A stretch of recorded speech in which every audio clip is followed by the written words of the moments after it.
Bonjour, je m'appelle Jean-Philippe Tombeau, je suis de nationalité camerounaise et j'ai grandi très précisément à Yaoundé, la capitale du Cameroun.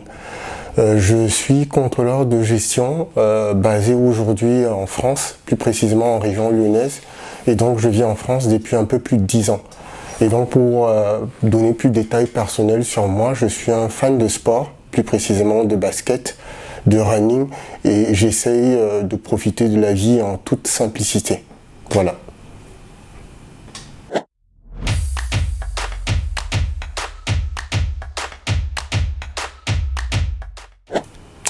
Alors, pour mes rêves d'enfant, ils ont beaucoup changé parce que, bon, bien sûr, quand on a un enfant, on pense à beaucoup de choses. Mais précisément de ce dont je me souviens déjà on va dire autour de mes 10 ans et de mon adolescence, je sais que j'ai toujours été fasciné en fait par les grandes histoires sur les entrepreneurs, notamment des entrepreneurs autant occidentaux que des entrepreneurs africains. Et je sais que c'est quelque chose qui me fascinait de façon générale. Donc j'ai toujours rêvé d'être un homme d'affaires, un entrepreneur ou un homme politique parce que c'est également des questions en fait qui m'intéressent. Donc globalement, je dirais homme politique ou entrepreneur. Voilà ce qu'étaient mes rêves d'enfant.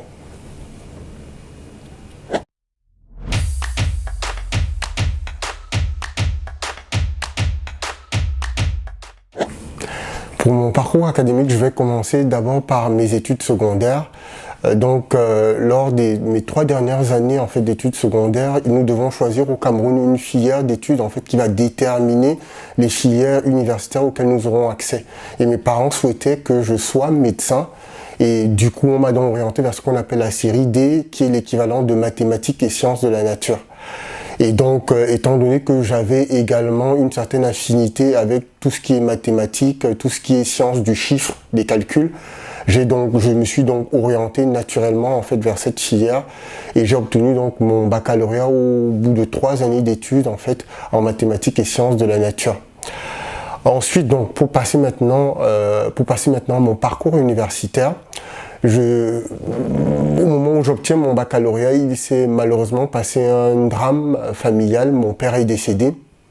Et lorsque je dois choisir la filière dans laquelle je vais continuer mes études à l'université, j'avais le choix entre soit préparer le concours de médecine ou plutôt écouter ce qu'étaient mes propres envies. Et comme je vous l'ai expliqué tout à l'heure, dans mes rêves d'enfant, en fait, il y avait le fait de devenir un entrepreneur. Et la filière qui se rapprochait le plus de ce que je souhaitais faire en tant qu'entrepreneur, c'était les métiers de la comptabilité, de la finance. Et c'est donc comme ça que je prépare le concours d'entrée de l'Université catholique à Yaoundé au Cameroun, pour ceux d'entre vous qui connaissent, et que je réussis. Et au cours de 4 années, je vais étudier justement dans la filière comptabilité et finance, d'où je vais en sortir avec une maîtrise, donc en comptabilité et finance. Et j'étais très content lorsque j'ai reçu mon diplôme. Et pour moi, il était question maintenant d'aller justement donc dans le monde de l'entreprise pour appliquer tout ce que j'avais appris. Donc j'ai eu un premier parcours professionnel au Cameroun qui a duré 6 ans. Et pendant ce parcours professionnel, en fait, on se pose des questions parce que j'ai commencé à travailler très jeune et on se pose des questions, on voit certaines choses et je me rendais compte, parce que j'ai eu dans le cadre d'une de mes expériences à aller très régulièrement à l'étranger, notamment au Danemark et en France. Et au cours de ces expériences, j'ai rencontré beaucoup de collègues en fait qui étaient dans la même catégorie d'âge que moi et dont je voyais qu'ils faisaient et qu'ils avaient des expériences qui étaient très intéressantes, des expériences, je parle sur le plan professionnel bien sûr. Et pour avoir accès aussi à ce même type d'expérience professionnelle, comme on dit toujours the sky is the limit, je me suis dit que j'allais me donner une chance pour préparer un diplôme de master dans une grande école à l'étranger. J'ai choisi la France pour justement avoir accès à ce type d'opportunités professionnelles en fait qui me permettraient justement de vivre certaines expériences que je n'aurais pas pu vivre au Cameroun en fait où je poursuivais, où j'avais ma première partie de carrière professionnelle. Et donc c'est comme ça donc que je vais donc à l'EM Lyon, d'où j'en sors, je prépare donc le concours d'entrée de l'EM Lyon, d'où j'en sors justement que j'obtiens. Et après, j'en sors avec un master en audit et contrôle de gestion.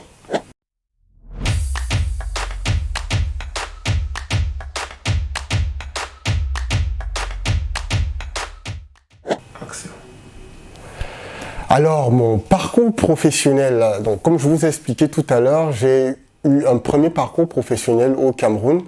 Et donc, après l'université catholique où j'ai obtenu donc ma maîtrise en comptabilité et finance, j'ai d'abord travaillé pendant 4 ans dans une entreprise de transport maritime international qui s'appelle Maersk. C'est le groupe AP Moller Maersk, un groupe danois.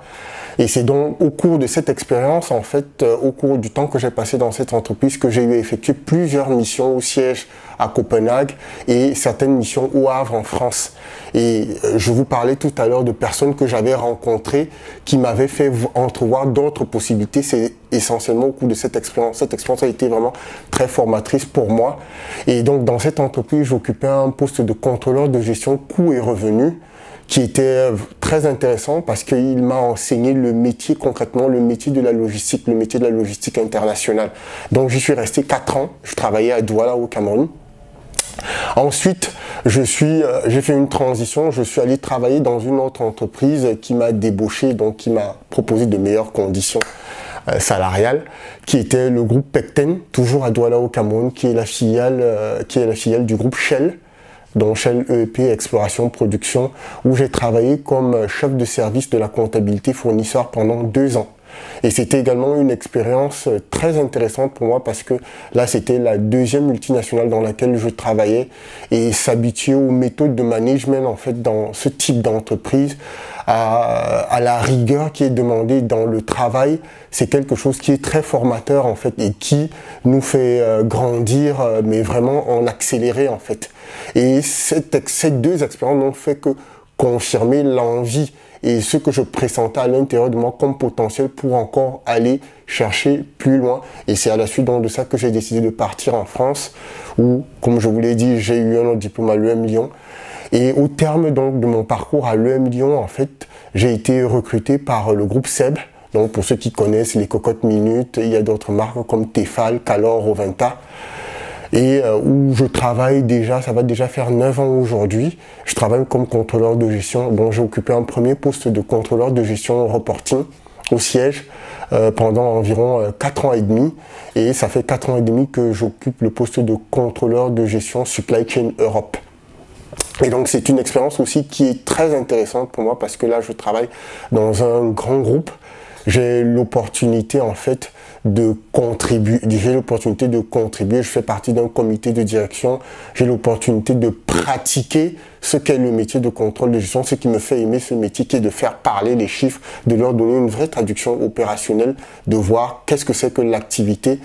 Et on a aussi la chance de travailler dans un environnement qui est très dynamique, où on bénéficie des dernières technologies. Et donc je suis très reconnaissant en fait de cette opportunité qui m'a été donnée en fait d'être recruté dans ce groupe. Et voilà, j'en suis content pour l'instant.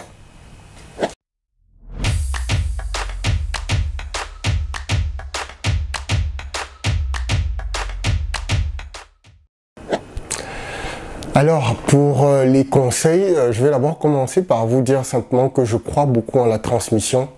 Je crois que nous sommes une communauté d'Africains, de Camerounais pour ma nationalité, mais qu'il est de notre devoir, pour nous qui avons déjà parcouru un certain chemin, de partager avec toi, avec vous tous en fait, nos frères et sœurs en fait, où que vous soyez au moment où vous êtes en train de regarder cette vidéo, ce que nous avons traversé et ce qu'on peut vous apporter de plus pour que vous évitiez certaines des erreurs que nous avons commises et que vous rencontrez aussi certains des succès que nous avons rencontrés et même que vous alliez encore plus loin. Donc moi j'aurais juste 4 conseils à vous donner. Le premier conseil que je vous donnerai, c'est posez-vous des questions. Posez-vous des questions sur qu'est-ce que je veux faire comme métier? Quel est le type de filière qui peut m'y amener? Quelles sont mes préférences? Quelles sont mes qualités? Quels sont les débouchés de la filière dans laquelle je vais être recruté? Quel est le type de rémunération auquel je peux prétendre dans le temps quand je rentre dans telle industrie, dans tel métier en fait? Posez-vous beaucoup de questions. Je ne peux pas vous dire ici toutes les questions qu'il y a à se poser, mais sans arrêt, questionnez-vous parce qu'on a tous chacun des parcours différents, mais l'essentiel, ce qui nous pousse à aller vers l'avant, ce qui nous pousse à nous découvrir, à découvrir ce qui est possible pour nous, c'est le fait qu'on se pose sans arrêt des questions. Le deuxième conseil que moi j'aurais à vous donner, c'est ayez un plan. Vous vous êtes posé des questions. Maintenant, il faut que vous ayez un plan, que vous déterminiez des objectifs, que vous ayez une ambition, vous déterminiez une destination et que ce soit comme dans un GPS. Vous mettez votre destination dans le GPS et vous lancez le système de navigation pour y arriver. Donc, ayez un plan. Le troisième conseil que je vous donnerai, c'est le conseil le plus fondamental. Mettez en action ce que vous avez dans votre plan.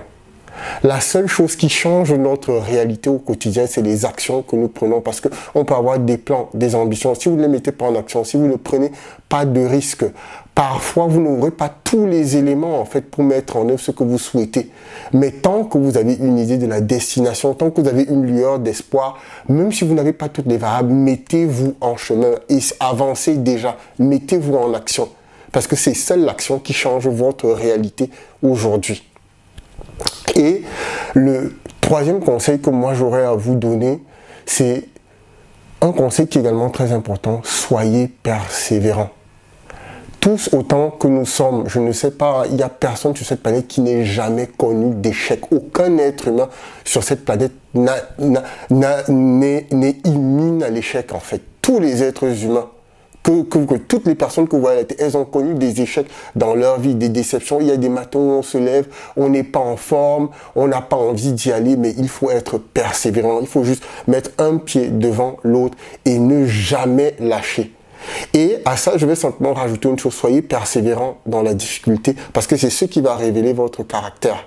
C'est ce qui va révéler ce de quoi vous êtes fait en fait. Et en même temps aussi, sachez aussi célébrer ce que vous réussissez parce que c'est important aussi. C'est ce qui nous amène à avancer également. Et pour mon dernier conseil, c'est simplement soyez fort, soyez forte, soyez brillant parce que vous l'êtes en fait et tout le monde attend votre contribution. Et sachez une chose, c'est possible, même pour vous.